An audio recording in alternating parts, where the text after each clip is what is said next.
Yeah. He'll take it for sure.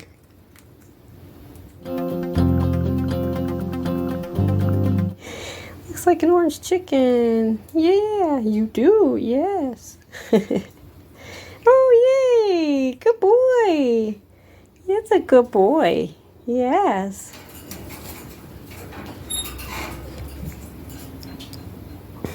She just loves staying where she's at. She flew around a little bit today, but she just hangs out right there. She loves to sit by the window. If she flies around, sometimes she likes to land on his cage.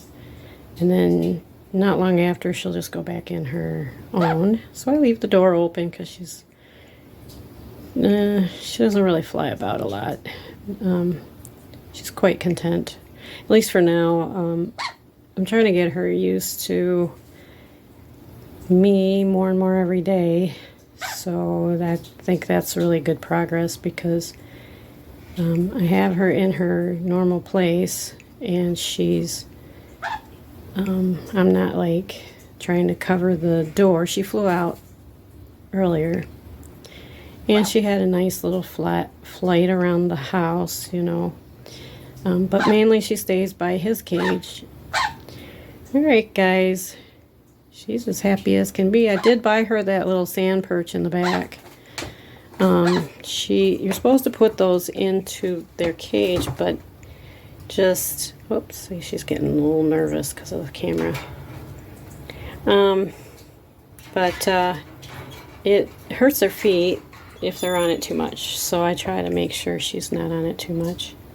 She's got her cuddle bone in there and uses it when she is trying to, you know, make like she's busy. If she doesn't want to interact with me. And, you know, if I put my hand in her cage, she doesn't really feel comfortable. So I just try to do a kind of a hands-off approach and just to get her used to my hands first anyhow. So she's doing really, really good though. I am really thankful that since I've moved her over here, she's calmed down a lot. She's content because she's with our son Conure. And she loves you, don't she?